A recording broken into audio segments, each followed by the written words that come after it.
"Why aren't you eating dinner?" my father-in-law asked, seeing us for the first time in a long time for New Year's. He must have noticed that there was only enough food at the dining room table for three. It happens all the time. What? My father-in-law looked curiously across the table at my mother-in-law and husband. What exactly do you mean by it happens all the time? A daughter-in-law who can't give her mother-in-law grandchildren would have to be a slave, wouldn't she? My mother-in-law responded casually while chewing on the hamburger steak I had made. That's right. Ruby is our slave. She stays in the kitchen to take care of us while we eat, my husband chimed in, echoing his mother's sentiment. As expected, he continued, he took me to his mother's every weekend to help her with housework, even though you couldn't give her grandchildren. I'm letting you stay here. You should appreciate her and do the best you can for my mom. I didn't want to go to my in-laws' house, but I had made a commitment. Even if I refused to go, my husband would verbally force me. He knows I have a short temper and difficulty finding my words. Mom, I brought a slave. He even greeted me that way recently. What are you talking about? My father-in-law seemed offended by the way my mother-in-law and husband referred to me as a slave. That's not how a normal family with children behaves. Ruby, it's not your fault. You should stop bullying her. What do you mean? You're the one that lives so far away, so stay out of the problem, my husband snapped back. That's right, Dad. Don't tell me what to do. You didn't have to watch Mom lose the possibility of having grandchildren, my mother-in-law added, with a tone that sounded like they were mocking my father-in-law. I tossed the coffee beans in the grinder while listening to their conversation. My mother-in-law and husband always ordered me to bring them coffee as soon as they finished eating. I was so busy with shopping for my mother-in-law that I only had time to eat a piece of sweetbread earlier. Come on, I'm hungry too. I'm not sure what I'm doing, I muttered to myself as if escaping from the grinder's blade. A single coffee bean fell to the floor. My name is Ruby and I'm a 37-year-old housewife. During the weekday lunch hours, I work part-time in the kitchen of a family restaurant. My husband and I rent an apartment. I used to work at the same local bank as my husband, but I left 3 years ago to focus on fertility treatment. We were unable to have children, so we sought medical attention and were told that the problem was on my side. After a year of treatment, I was told that it is impossible for me to get pregnant. My mother-in-law and husband changed shortly after that. Originally, we were both working and managing our own income and budgets. When I decided to leave my job, my husband took on the responsibility of covering our living expenses. He managed our savings, paid the bills for rent and insurance, and started giving me a monthly allowance. At first, we were able to live comfortably on $1,000 a month. However, when we stopped pursuing fertility treatments, my husband suggested we could save money. Since we don't have fertility treatments anymore, you can save money, were his first words after we made the decision to stop trying to conceive. Because of the financial burden of the treatment, I've been giving you more money for living expenses, but you don't need it anymore. You can go back to work if you want, he'd added. True to his word, he gradually reduced the amount he gave me, first $800, then $600, and eventually $500 a month. There was a time when I desperately tried to find work, but even then, my mother-in-law interfered. Working as a full-time employee is not good for a wife, she asserted. If you don't share the housework, she will divorce you. So you're saying I shouldn't work? I questioned. Of course, if it's only part-time, then fine. You need to devote yourself to Carl and serve me. You can't even have grandchildren, so it's the least you can do, she replied. Despite enduring painful treatments, I couldn't conceive. My mother-in-law's attitude towards me changed drastically. She'd call me frequently, asking me to run errands, and I worked every weekend at their house. No matter what I did, she found fault and complained incessantly. Why are you folding laundry like that? Why not put the corners together and fold it correctly and neatly? Do it again, she'd scold, even throwing the laundry onto the floor once. It seemed like she relished in hurting me. One evening after dinner, my father-in-law noticed my distress and offered to take me out for a drink. I'm going out for a drink. Do you want to join me? He asked, showing concern for my well-being. His kindness touched me deeply, and I couldn't help but cry. I saw that, and if you want, you can vent to me, he reassured. He took me to a local bar where we sat across from each other, sharing a beer and a whiskey soda. As we ordered mixed nuts and a salad, his compassionate presence was a welcome relief from the turmoil at home. I could tell Elizabeth and Carl were being rude to you, my father-in-law began, taking a sip of beer. He listened attentively as I poured out my grievances about how his wife and son had treated me since I stopped fertility treatments. I'm blamed for not being able to have children and am forced to run errands, I confided. My husband wouldn't let me work full-time, and he's reduced my living expenses since we stopped the treatments. Now, he only gives me $500 a month. What I hate most is being called a slave, I continued. Elizabeth is not happy unless she gets her way. She wasn't like this before, but she became selfish after having Carl. She would yell at me so much that I began to dislike her, and now we pretend to be a happy couple. Do you think it's because he doesn't want to be with me? I'm jealous my father-in-law has a place to escape to, I admitted. You're not tough enough to make yourself heard, he observed.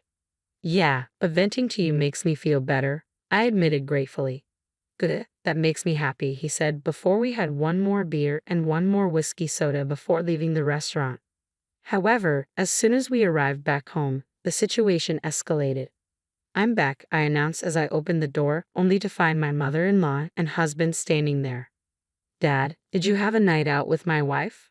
My husband questioned, eyeing both of us. What? I just invited Ruby for a drink, my father-in-law clarified. What kind of relationship is this that you can go out for drinks together? My mother-in-law interjected angrily. Just like your husband said, I retorted, feeling the tension mounting. What are you thinking, Ruby? Isn't it wrong for a wife to go to a bar with a man? You can't give me grandchildren, but you still have desires, my husband accused, joining in the finger pointing. Enough. A powerful voice echoed as if thunder had struck. My father-in-law was enraged, staring down Carl and Elizabeth. What is it with you? All I wanted was for Ruby to relax, he thundered, his anger palpable. The rage sped up my heart rate, I thought, knowing the intensity of the moment. Mild men or people can become more difficult to deal with when injured, I mused, watching Elizabeth shudder at her name being called. Was she scared of him, or did she have something to hide? You said what kind of relationship do you have with your father-in-law that you go out drinking together? My husband challenged. That's my daughter-in-law is treated like a slave, and I took her to get her mind off it. That's what happened because of Ruby, my father-in-law clarified, cutting through the tension with his explanation. I can't have grandchildren, my mother-in-law's accusation hung in the air, a barb aimed directly at me. The words ignited a desire to yell, to defend myself against her constant blame for not providing her with grandkids. How can you say that when you hate children? I wanted to retort, but I bit my tongue. Yet even in my silence, I couldn't shake the urge to challenge her unfair judgment. Well, grandchildren are different than other children, aren't they? I finally spoke up, my voice edged with frustration. That said, I don't think you wanted grandchildren enough to treat Ruby like this. You're just making an excuse to point the finger at her. My mother-in-law seemed about to respond, but then she abruptly averted her gaze. Was she tongue-tied or perhaps fearful of her husband's reaction? Carl, wait, my attention shifted to my husband. I heard you only give Ruby $500 a month for living expenses. Do you keep the rest of your salary? I probed, unable to ignore the discrepancy. No, I pay rent and insurance, he countered, but his evasive response left room for doubt. As the silence stretched, he seemed unable to conjure a convincing explanation. I came here to discuss our future. Let's get right to it, my father-in-law intervened, leading us to the living room. What do you mean discuss our future? Just sit down, my mother-in-law commanded, her tone imperious. Make some coffee first, Ruby, she ordered, her words laced with condescension, but my father-in-law's sharp rebuke cut through the air. Don't tell her what to do. I complied silently, sensing the tension crackling around me. As the coffee brewed, my father-in-law resumed speaking, his tone authoritative. I'll be retired in a few years after my current assignment ends. I won't be living with you anymore. The revelation left my husband and mother-in-law stunned. What do you mean? They both protested in unison. We've been masquerading as a couple for years, so we no longer need to live together, my father-in-law explained calmly. I'll live where I want, and you can stay here. But my mother-in-law's panic was palpable. That's fine, but I changed my mind after you accused me of being unfaithful earlier, she protested, rising from her seat. I'm selling the house, Elizabeth. I'll leave you nowhere to live. Her announcement sent shockwaves through the room. Why don't you just get a place to live? My father-in-law suggested. But her response was desperate. How am I going to do that? I can't pay the rent. Get Carl to help you, my father-in-law suggested, unaware of the financial strain. He only gives her $500 a month. I'm sure he can pay for you. But my husband's nervousness betrayed him as he struggled to respond. That's not possible, he stammered, his discomfort evident. We don't have any money. If I do that, I won't be able to pay Mom's debt. The revelation hung in the air, casting a shadow over the room. You just mentioned debt, didn't you? My father-in-law's tone turned grave. Explain. I didn't mean what I said. I said explain. My father-in-law's voice thundered through the room, his anger palpable. My mother-in-law dissolved into tears at the sound of his fury, but his rage remained unabated. Mom owes me $50,000. I'm her co-signer, my husband confessed, his expression resigned. Around the time we stopped fertility treatment, Mom made an investment. She made some money at first, but then the stock market crashed, he admitted, his voice tinged with regret. You mean you lost money in the stock market and went into debt? I interjected, incredulous at the revelation. I used family funds. At the time, we were betting on stocks that were supposed to go up, but eventually we ended up in debt. Now, I'm paying it with my salary and Mom's repaying it by working part-time at a supermarket, my husband explained, his tone heavy with the weight of their financial burden. The news caught me off guard. I had never heard anything about stocks or debt. My mother-in-law had lost a significant amount of money in the stock market and had borrowed to compensate for it when I stopped fertility treatment. She must have tried to repay the debt by investing in stocks that were expected to rise. But as they struggled with repayment, those stocks failed to yield returns. Maybe. I couldn't help but voice my thoughts. That's also when you and Carl began treating me like a slave. Ruby, what are you trying to say? Were you just taking it out on me? My mother-in-law challenged, her voice strained. The slave treatment started around the time I stopped fertility treatments. I doubt it's because she wanted a grandchild so badly. But the simple answer is that she was taking it out on me because that was satisfying, I countered, the bitterness evident in my tone. As expected, my mother-in-law remained silent, her guilt hanging heavy in the air. And Carl used the money that he took out of my monthly expenses to pay off his debts. He could save money because there's no fertility treatment. He didn't give me less money for some strange, unknown reason. He just needed the money to repay his mom's debt, I concluded, the pieces of the puzzle falling into place. You stupid idiot. Finally, my father-in-law erupted, his frustration boiling over. Even if it's family money, it's money I worked for and saved for you, only for you to invest it in stocks without consulting me. To top it all off, you lost it all. What the hell kind of money are you spending? My father-in-law exploded, his frustration boiling over. With those words, he abruptly left the room, as if struck by a sudden realization. We all followed him, wondering what he was up to. What are you doing? My husband questioned as we trailed behind him. Show me Elizabeth's stuff. I'll check what she's buying, my father-in-law demanded, his tone sharp. Stop, Elizabeth cried, her voice tinged with panic, but her husband paid her no heed. He swung open the closet door, revealing a trove of luxury handbags. Rudy, are these bags expensive? They're all luxury items costing over $1,000, my father-in-law remarked, his tone incredulous. As he opened a small drawer in the corner of the closet, an array of accessories greeted our eyes, rings, necklaces, and earrings, some adorned with diamonds, rubies, and other precious stones. Picking up a ring, I noticed the engraving indicating it was made of 18-karat gold. Elizabeth, you bought all these expensive things without telling me? My father-in-law's disappointment was palpable. I'm sorry, but, Elizabeth began, but her husband cut her off with a look of disgust. All this spending, investing in stocks without my permission, and treating Ruby like a slave. Divorce. I want a divorce and I won't take no for an answer, he declared, his voice resolute. But how am I supposed to live? Elizabeth protested, her voice trembling. Talk to Carl. I'll sell this house and land immediately. You can sell these bags and jewelry to pay for the move, my father-in-law retorted, leaving Elizabeth speechless. My husband, no longer wearing his arrogant demeanor, nodded silently, his gaze averted. The next day, my father-in-law presented 2 sets of divorce papers. Here, Ruby. If you want to file for divorce too, he offered, handing one to me. I glanced at my husband, who sighed and turned away. Of course, I wanted a divorce, but more importantly, we wanted alimony from these people. That night, as I lay awake, I pondered the events of the past years. How long had I suffered in silence? What did I want now? I had once yearned for a child, enduring agonizing fertility treatments, only to realize I couldn't conceive. I continued my story, holding back the tears welling in my eyes. All the painful tests and treatments I endured in hopes of becoming a mother seemed futile now. No matter how hard I tried, I couldn't have a baby. As I grieved, Carl informed me that since I no longer needed fertility treatment, he would reduce my living expenses. What are you saying? This is all Carl's fault, Elizabeth interjected, her voice sharp. My father-in-law's horror was palpable, and my mother-in-law fell silent, her accusations hanging in the air.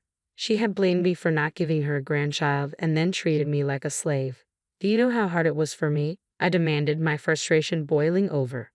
Naturally, there was no response from Elizabeth or Carl. In the end, Carl's actions were driven by his need to pay off debts, while Elizabeth sought an outlet for the stress of financial losses in the stock market. I want you to reimburse me for this, I declared, my voice firm. What if I say I won't pay? Carl retorted defiantly. Sure, I'll talk to my lawyer, I shot back, my resolve unwavering. After the new year, my father-in-law officially divorced my mother-in-law. Within days of putting his house on the market, he found a buyer who intended to tear down the old house and clear the land to build a new one. Left with nowhere to stay, my mother-in-law moved into a rundown apartment, barely holding together. She now resides with my ex-husband, struggling to make ends meet while paying off their debts and alimony to me, a financial burden I'm sure weighs heavily on them. Meanwhile, I found solace in a beautiful little apartment and secured a clerical job at a security company, thanks to my father-in-law's support. He encouraged me to utilize my accounting knowledge and skills from working at a bank. I want you to be happy. If you ever need help, just tell me anything, he reassured me, his unwavering support a beacon of hope. With my father-in-law by my side, I embarked on this new chapter, determined to shine on my own. As I dressed for my first day of work, I made a promise to myself to embrace this fresh start and forge my path to happiness.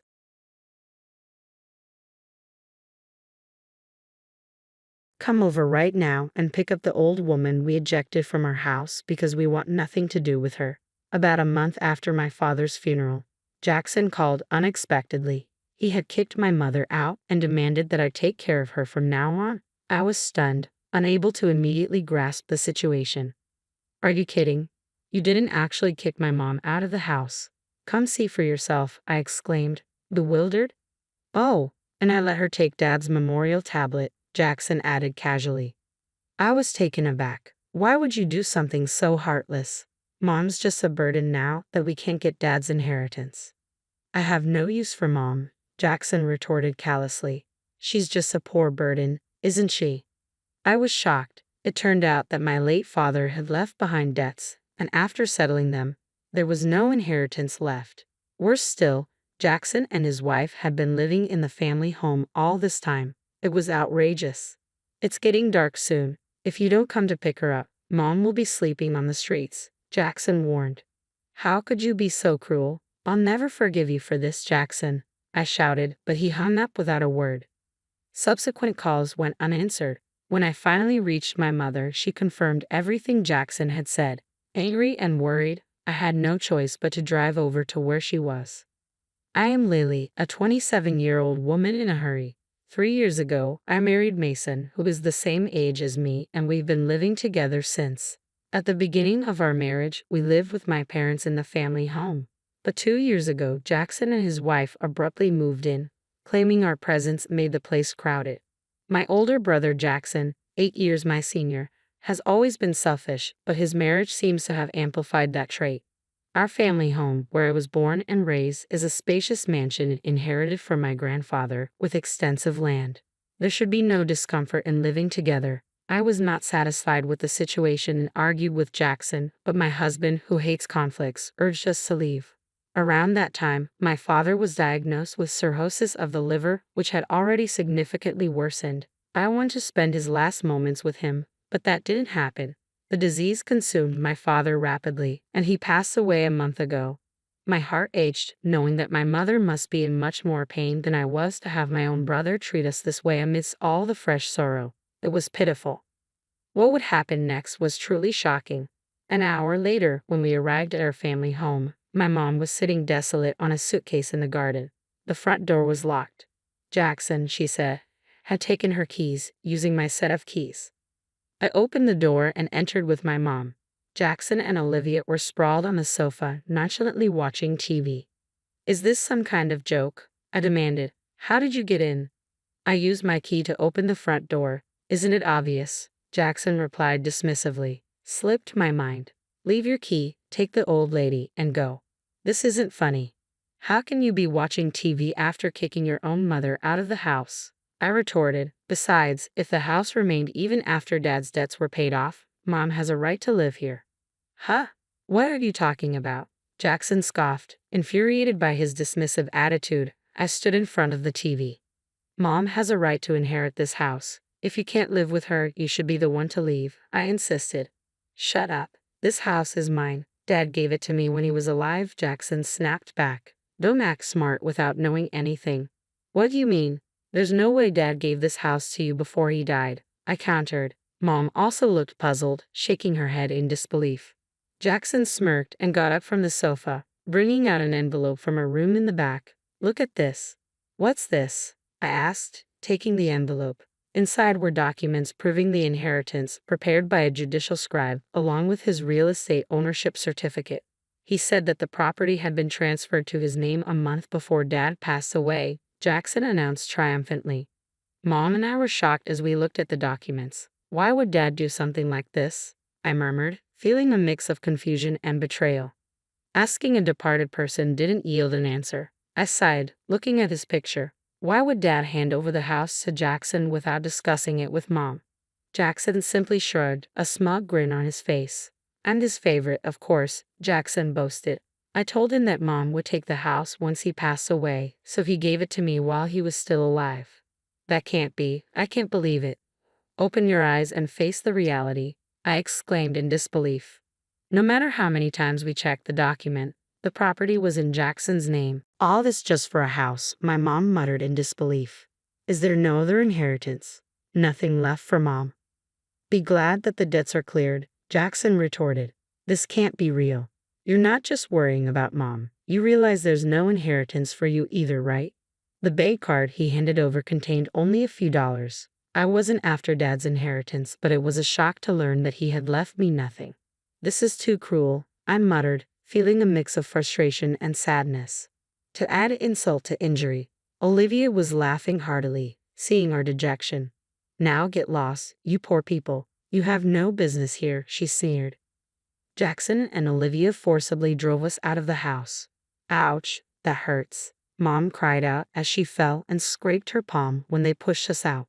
Blood seeped from the wound as I wrapped her hand in my handkerchief. Tears of frustration welled up and fell. Seeing me like this, my mother gently wiped my tears, her eyes filled with sorrow as well. "Mom, our place is small, but come stay with us." "But I don't want to impose on Mason. I'll find somewhere else to stay," Mom protested. "Don't worry, I just can't leave you like this. I'm going to call Mason right now." "Just wait," I said, wiping my tears. I grabbed my cell phone and dialed my husband.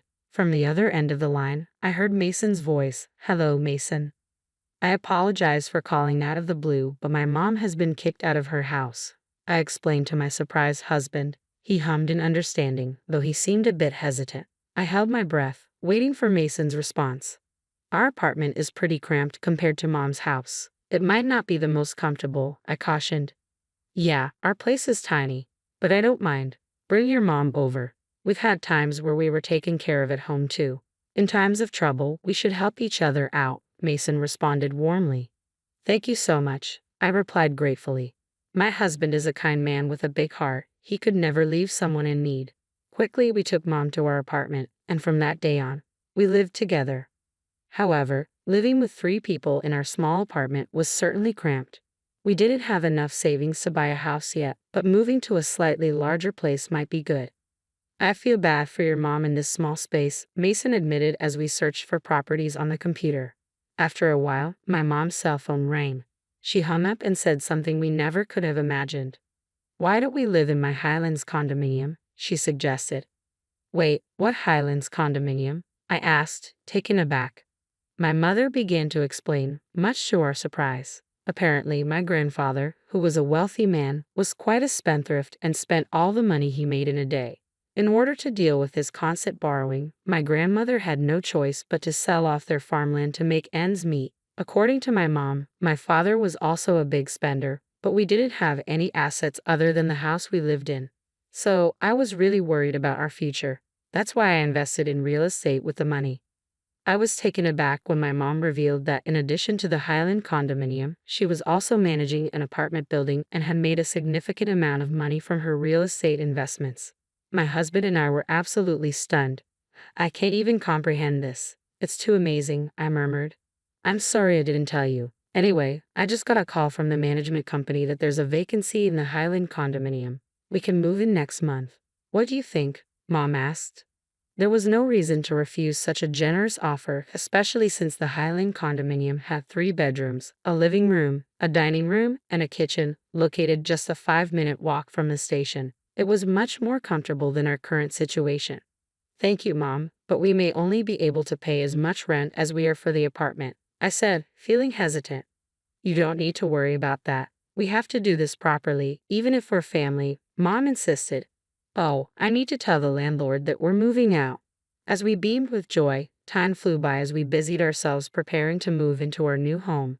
Before we knew it, 2 months had passed and we were living in the Highland condominium. One day, as I was about to head out for some shopping, I was taken aback when the Jackson couple suddenly appeared in front of the condominium entrance. "Why are you, a pauper, living in the Highland condominium? Did you hit the jackpot or something?" they sneered. "Of course not. Highlands condominium has always belonged to my mom," I replied calmly. Jackson and Olivia were both taken aback. "What?" they exclaimed in unison, looking at the towering condominium in disbelief. Their confused and goofy expressions were priceless, and I couldn't help but burst into laughter. Jackson's face flushed red with anger. "That wretched woman. I can't believe she was hiding this from us while pretending to be poor," he seethed. "My mom never said she was poor. You just assumed it, Jackson. Plus, she inherited a large house." "What's wrong with that?" I retorted. "That's not the point. Don't yell here. It's disrespectful to the other residents." Ignoring his outbursts, I continued. "Besides, how did you know I was here?" Jackson said that when he couldn't reach my mother, he tracked her down using her mobile phone's location, Olivia explained. "Why are you trying to contact Mom now after kicking her out?" "I bet it's something nasty again," I accused. Regardless, I insisted on seeing my mother. "Let me in now." "You must be joking. If you hurt Mom again, I couldn't bear it. If you have something to say, you can tell me," I added firmly. But the Jackson couple kept insisting on seeing my mother without revealing why. They seemed rather flustered. "Weren't you living comfortably in your huge family house, just the 2 of you?" I pressed. "It's none of your business," Jackson snapped. "Fine, if you don't want to tell me, that's okay. I have to go now." "Bye," I said, trying to walk past them. Suddenly, Jackson grabbed my arm tightly. "Ouch. Let me go," I exclaimed. "Just call Mom," he demanded. "Absolutely not. I'll call the police," I threatened. But Jackson scoffed at me. "There's no way the police would come for a simple family argument. Even if they did, there's no way you could sue me for just grabbing your arm." I had to admit, he had a point. Calling the police over something so minor might not only be futile but also disruptive to others. Feeling bad, I ended up not saying anything. "Fine, I'll tell my mom, but only if you tell me why you're here." I relented. Jackson and Olivia hesitated before Jackson spoke up. "The utility bills for that house are ridiculous. Just for the AC, the electric bill is $500. This is no joke." Their old traditional style house had more than 8 rooms, so it was no surprise that utility costs were high. But even so, a $500 electricity bill seemed a little steep, especially considering it was a particularly hot summer. "I thought you would have known that from the start." "How would we have known? Mom used to pay the bills." Jackson scratched his head frantically while Olivia fumed. "Do you know the property tax for that house is $5,000 a year?" Olivia added, exasperated. "What? I can't believe you didn't know." Why would an old house like that cost so much? How are we supposed to pay that? Our house is old and has a large yard, so it's only natural that it would cost a lot to maintain, I pointed out. And apparently it costs more in taxes to give away property while you're alive than after you pass away. This is going to be tough going forward. Wait, is that true? Jackson asked incredulously. Seeing the stunned expressions on the Jacksons' faces, I explained that this was all true information I had heard from my mom. The color drained from the Jacksons' faces. Olivia burst out in anger. It's your fault for not doing your homework. They started fighting right in front of me. After all the trouble we went through to get Dad to change the name on the house. This is too much, Jackson complained. That's what you get for doing something so underhanded, Olivia retorted. But even Dad said clearly that it would be better to give it to me than to your mom. I can't believe it, I muttered, shocked into silence as I realized that my father had disregarded my mom and me. Seizing the moment, Jackson made an outrageous request. You can have the house. Let's exchange it for this Highlands condominium, he proposed. What are you talking about? This isn't mine. It belongs to Mom. Please talk to Mom for me. I beg you. I promise to pass on your message. Nothing more, I pleaded. What the hell is that supposed to mean? Jackson snapped, his tone incredulous. Feeling ridiculous for even engaging with them, I gave up on shopping and started to head back into the Highlands condominium through the entrance. But the Jacksons tried to follow me, their audacity leaving me speechless. I'll sue you for trespassing, I threatened. You just told us that wouldn't be a legal issue, Olivia countered. It seemed like they wouldn't get the message until they suffered a real consequence. Exasperated, I called out to the management office next to the entrance. Excuse me, could you please call security? Someone who's not a resident of the Highlands condominium is trying to force their way in, I explained. The security guard, who was on standby 24/7, came running immediately. With the large security guard in front of them, the Jacksons were startled. I warned them once again to avoid the same thing happening in the future. I didn't call the police just now because you only grabbed my arm. But if you try to use force or enter the Highlands condominium again, I will really call the police, okay? I cautioned. We beg you, don't do that. If I even catch a glimpse of you, I'll report it. So go back to your mansion that you got from Dad. Got it? I added firmly. Apparently scared of the police, the Jacksons hastily retreated. I went back to my apartment and told my mother about the exchange with the Jacksons. But why did Dad let Jackson inherit the house? I wondered, feeling downcast. Mom smiled. Dad must have known what he was doing. When Dad let Jackson and her inherit the house, he didn't want to burden me or you, Lily. Even though Dad was indifferent about money, he cared for me a lot. Of course, he always said he loved you, Lily, so much. I was overjoyed to hear that my father felt that way about me. When my mom heard about the inheritance from Jackson, she muttered, "Are you going this far?" Because she realized that he had given a severe punishment to Jackson, who was always self-centered. You knew how Dad felt, Mom? I asked. Of course, dear. We've been together for 38 years. I know what he's thinking without him saying a word. Besides, Jackson never took care of Dad when he was sick, Mom explained. I was under the impression that the Jacksons were looking after my father. However, it turns out they hardly ever visited him, not at home and barely in the hospital. When I visited my dad, he would often tell me, "Jackson comes to see me, and you have your job to attend to, Lily. There's no need for you to go out of your way." I took his words to heart, not realizing that it was a gentle lie meant to ease my worries. I had it all wrong about Dad. I feel awful. I want to apologize. Don't fret, Lily. Your feelings are reaching Dad in heaven. The ones who should worry are the Jacksons. Who these days would buy a big, high-maintenance house like that? I bet they'll struggle to find a buyer, Mom reassured me.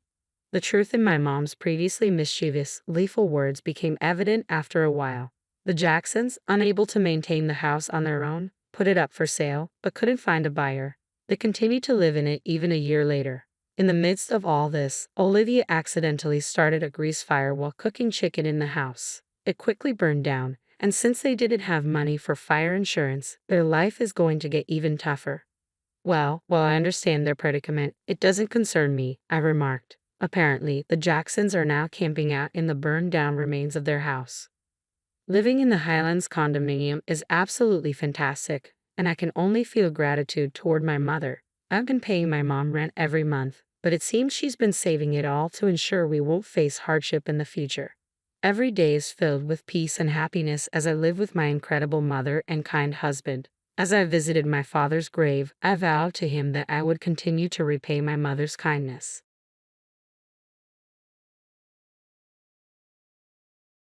I'm Emily, 34, female. This year has been a roller coaster, and the source of it all is none other than my younger brother, Alex, 32, male. Honestly, after the crap he pulled, I don't think I have it in me to forgive him. Growing up, he was always a bit of a brat, you know? The kind of guy who wanted to be the center of attention in every room. I think the kids are calling it a himbo or something. Correct me if I'm wrong. I put the blame squarely on my mom. She was basically obsessed with him and gave him everything he ever wanted. As a result, my relationship with her was pretty sour. She would always favor him and let him do anything he wanted. Meanwhile, I felt like she was trying to compete with me or just make me feel like crap. Her internalized misogyny was what drove us apart, and I was done with her BS by the time I was 15. Of course, things were awkward between us, but I didn't give a damn because she never gave a damn about me. Turns out I wasn't the only one in the house who had problems with her. My dad, Oliver, 60, male, was also sick of her BS. They were constantly arguing, and it wasn't great for any of us. When our parents got divorced, I started seeing Alex's true colors. A divorce is tough on any kid, no doubt. I was sad to see my parents split, but in my humble opinion, Alex took it to a whole new level. He went out of his way to deliberately piss me and Dad off when Mom had to leave. It wasn't just little things like neglecting chores. We're talking about countless incidents where either my dad or I had to bail him out of jail during our teenage years. There came a point in time when we were young adults where I was the only one who knew about his petty charges. Hello. It's me. What the hell is going on now, Alex? Look, I need your help. I'm in a bit of trouble. Trouble again? What did you do this time? It's a misunderstanding, okay? I need you to bail me out, please. Bail you out? Are you serious? I don't have the money for that kind of drama, Alex. I just moved out. You know this. Come on, you've helped me before. Just one more time, please. I promise I'll pay you back. This is getting old, Alex. I can't keep cleaning up your messes. Why can't you stay out of trouble? It's complicated. Look, I just need a little help right now. I'm stuck in here. I don't want to stay the night. Maybe you should stay the night. Might teach you a lesson for once. Come on, Em, don't be like that. I need you, please. Like I said, I'm broke right now. Sorry you wasted your one phone call. Maybe try Dad another time. No, excuse me. I don't know where you get the nerve yelling at me like that when you're the one coming to me for help. Sorry, I'm so sorry. I've been so stressed out, and the last thing I need is Dad hounding me on this. What's the big deal? He's helped you out tons of other times.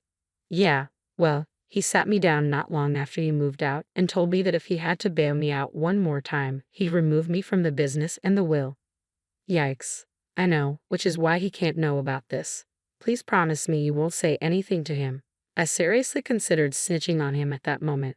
Why wouldn't I? He's been an ass since the day he was born. Why the hell would I want to help him out when he's been such a pain? Because he's my brother, that's why. That was my reasoning. Nothing is important if you don't have your family's back, so I knew I had to help him out. Fine, I'll figure something out, but this is the last time.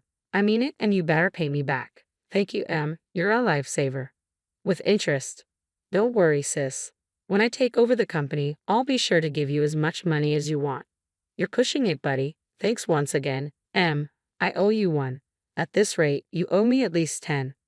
Surprise, surprise, y'all. He ended up in jail not even 3 months after that, and guess who had to bail him out again? You might think I was an enabler, and maybe it was to a certain extent, but I just didn't know what to do.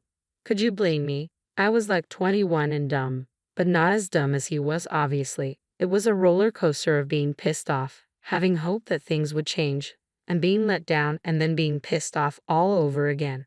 It's like he had some hidden agenda to drive me and our dad crazy. We reached a breaking point, and once I finished college, we stopped talking for a while. I'm not going to lie, those couple of years without him were so peaceful. I thought that we were just destined to be estranged siblings. It wasn't what I wanted, but I had to distance myself to protect my peace. But then tragedy struck. My mom passed away when I was 24 and Alex was 22. It hit us like a ton of bricks. Even Dad, who couldn't stand her, was crushed by her sudden death. She had a skydiving accident that ended with a broken neck. Yeah, awful. The funeral became a turning point for all of us. In the middle of the grief and loss, we felt a shared responsibility to mend our broken relationship. It was like a wake-up call, a reminder that life is short and family should be there for each other. We decided, for Mom's sake, to put aside our differences and try to rebuild what we once had. Dad, Alex and I were just talking about how we should try and mend things, for Mom. I think that's a good idea. Yeah, I've been thinking about it too. Maybe it's time to turn things around. I mean, we can't change the past, but we can certainly work on our future. I'm proud to hear you say that. It's important for us to stick together. I know I've messed up a lot, Dad, but I want to change for Mom and for all of us. We need to be there for each other, and not just because we're family, but because we genuinely care about each other. Your mom would be happy to hear that. Now more than ever, it's crucial for us to support one another. Let's make Mom proud. That's the spirit. And we also have the family business to think about. We need to work together to make it successful. Things already didn't work out with your mom and me. I don't want to see the same thing happen between you two, between any of us really. Right, business is important. We should put our differences aside for the sake of its success. I think this is a fresh start for all of us so we can make this work. I don't know if it was the euphoria from all the grieving that made us all want to sing Kumbaya together, but whatever it was wore off almost immediately. However, I soon discovered that old habits die hard. Alex started his BS again, and my mom wasn't even cold in the grave. He was a loser and a nobody, always being a creep and committing petty crimes and ending up in a jail cell. It was exhausting. It seemed like he forgot the heart-to-heart we had just a couple of months ago. It wasn't long before he pulled a stunt that cut deeper than anything before. This year he did something that shattered the fragile peace we tried to establish. It's a betrayal and not sure I can forgive. You see, even though Alex was back on his BS, I was determined not to see him slip and fall this time. As an older sister, I felt like it was my duty to at least try. Even if he wasn't holding up his end of the bargain of trying to have a better relationship, I would plan for us to go to dinner or brunch. We'd go rock climbing and also play golf. You name it, we did it all for the sake of getting closer and closer. But more often than not, he would ditch me at the last minute, saying that he had some important stuff to do and couldn't come. Which was funny to me because this man barely did any work on the family business, so I wondered what was eating up his free time. I had to pay for everything all the time out of the kindness of my heart, and he still had the audacity to cancel on me and not make an effort to be a better brother and son. I would talk to my dad about it, and he would complain as well. It wasn't easy on him either, seeing his son not stepping up to the plate. It was frustrating because we all wanted to honor Mom's memory by being a stronger, more supportive family, but Alex just seemed stuck. One day, when I was finishing up at work with my dad, I started complaining again.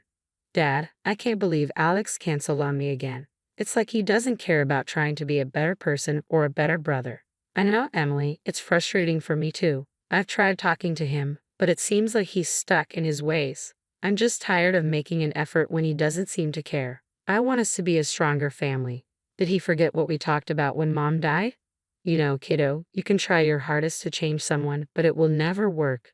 They have to be willing to change all by themselves. I guess you're right, which is why I wanted to talk to you about something. What's up, Dad? Well, it's about the business. As you know, I'm getting old. Oh, really? I couldn't tell.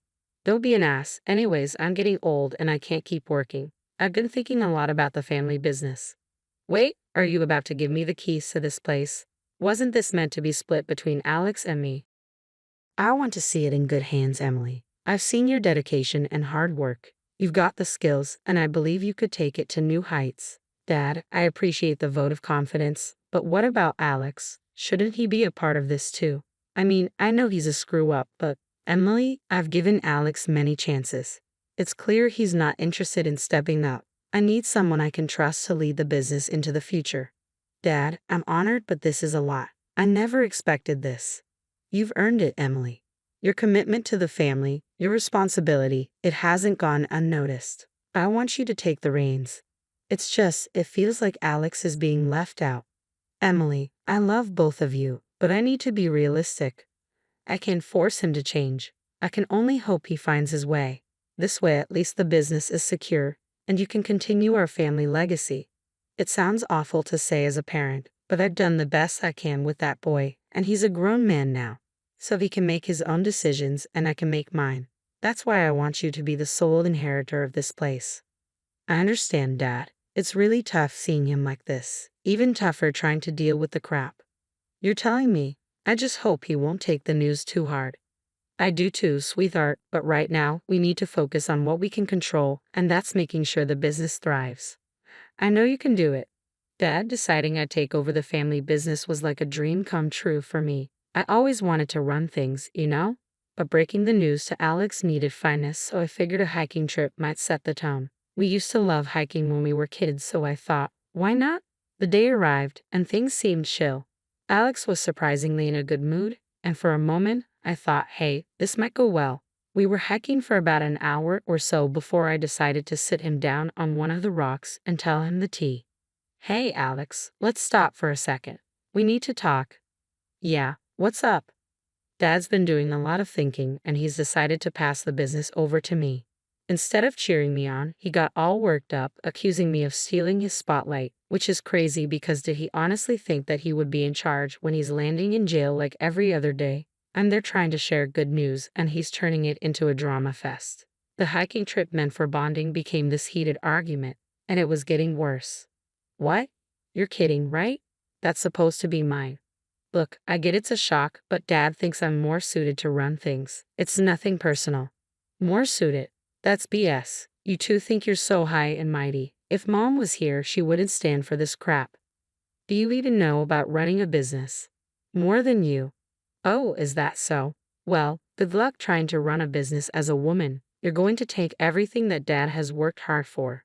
Looks like the apple didn't fall far from the tree, huh? What's that supposed to mean? It means you're a misogynistic a-hole, just like your mother.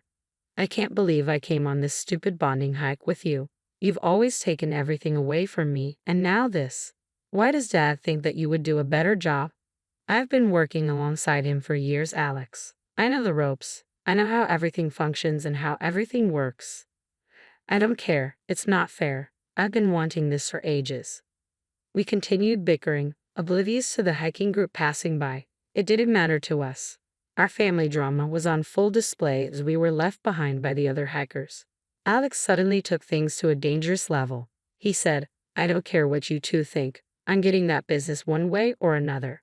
Before I could even respond, he did the unthinkable. He pushed me. Yep, you heard that right. This man pushed me off the ledge. I tumbled off the side of the mountain, rolling and rolling. Thankfully, I eventually came to a stop. Now, this next part was really foggy, but I remember seeing Alex's silhouette from where I fell, and he walked away, following the other hikers. Then everything went to black. Waking up in the hospital was disorienting. Of course, it felt like there were 1,000 needles piercing through my arms and legs. My dad was there, looking genuinely concerned, but Alex immediately dismissed my attempt to share the truth. What an ass. Dad, what happened? What's going? Ow, what the hell? Shh, don't move. You had a pretty nasty fall on your hiking trip with Alex. You need to be more careful, Em. The doctor said it could have been worse. Why can't I move my body? You have 7 broken bones. 7. Yep, 7. You need to be more careful, sis. I told you to watch where you were going. What? What are you talking about? The last thing I remember. Oh my God, Alex, you... No, don't get all worked up. You need to rest, remember? Dad, I need to tell you something. I didn't fall. Alex pushed me. Dad, she's delusional from all the pain meds. She doesn't know what she's talking about. No, Dad, he pushed me. He deliberately pushed me off the edge. Dad, she's obviously making things up. Can't say I blame her. I'd be pretty pissed if I fell off a mountain. But I didn't fall. You freaking pushed me, you psychopath, and then you abandoned me. You really tried to kill me. Dad, you gotta believe me. Dad, I didn't want to say this considering, but I figure now's as good a time as any. She's obviously accident prone, and the business needs a capable owner, not someone who's always getting injured. What? I mean, who knows? She might have some irreparable brain damage. That's why she sounds so cuckoo bananas. After Alex finished lying, I was pissed off. Before I could call him out anymore, he said he had to skedaddle because he had some important business to attend to. Yeah, like we haven't heard that one before. He probably went off to commit more crimes. Dad had to discharge me from the hospital and we headed home in a strange silence. The plan was for me to live with him until I recovered, and our childhood home was accommodating for my current state, thanks to the wheelchair accessibility installed for our late Graham. Things between my dad and me were a bit awkward, and I didn't think to start telling him that Alex was lying in case he actually believed what his idiot son said. Alex, in typical fashion, had vanished for 3 whole days with no contact, leaving me to wonder if he had just an ounce of guilt for what he did. Like I said, 3 days had passed, and I was chilling with my dad when he finally decided to grace us with his presence. He strutted in as if he owned the place, convinced that the business was now his for the taking.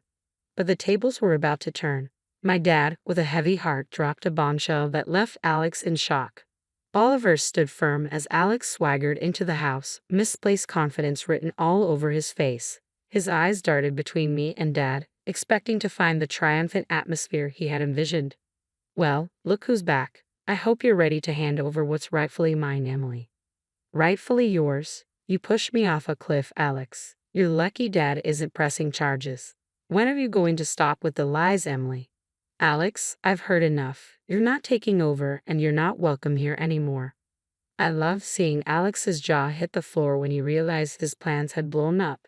His hopes of taking charge crumbled, and he learned he couldn't dodge the consequences of his actions. Dad told Alex he couldn't trust him anymore and that the business was mine. Dad said he believed what I was saying. Finally, it felt so good knowing that my dad took my side. Dad, are you serious? I am dead serious. You tried to kill your sister, Alex. Your actions are inexcusable, and I won't tolerate them. You need to leave now. You're choosing her over me, Dad. Typical. You never liked me. I'm choosing the truth over lies. You're my son. I've always loved you, but you forget Emily's my kid too, and she deserves justice for what you did to her. Justice. She fell. It was an accident. No, Alex. I believe Emily, and I think you should be in the slammer for what you did. And this time, no one's going to bail you out. Dad, you can't be serious. I've never been more serious. Get out, Alex. You're not welcome here. With that, Alex was left standing in the doorway, his huge expectations shattered while Dad and Aunt told him to leave before we called the cops. You can't do this to me. I won't let you. Bold of you to assume you had a choice. You dip. Now you're going to rot in jail. Everything you did was for nothing. But this isn't fair. You did this to yourself, Alex. Emily's building the case against you, and I'm disgusted by your actions. I'm just glad your mother isn't around to see how much of a failure you've become. You're a disc. Alex, I hate to say it, but I never want to see you again, and I'm sure your sister feels the same way. Please, Dad, Emily. Wait, I messed up, but I can change. Don't do this to me, please. It's too late for that, Alex. You made your bed. Now lie in it. The days that followed were all over the place. After getting kicked out, Alex just vanished, and Dad and I were so angry and depressed from the whole thing. It was pretty shocking that my own brother would try to kill me or, at the very least, cause some serious harm like that. When Alex went MIA for those 3 days, I finally broke down in front of my dad. I begged him to believe me, and what he told me shocked me. Apparently, he believed me all along and was ready to cut Alex off for good. It was just that he was in denial because the whole situation felt so surreal. It was pretty rough for my dad to realize what his son was capable of. Word on the street was that Alex was thinking of skipping town, so I had to move fast to make sure he faced the music. I got myself a lawyer and started the whole suing process, aiming to get him for everything he had and then booking him for attempted murder. It was my way of making sure he faced the music for what he did. The road ahead is going to be tough, emotionally, physically, and legally, but I'm ready to take it on. I want justice and I'm not going to stop until I get it.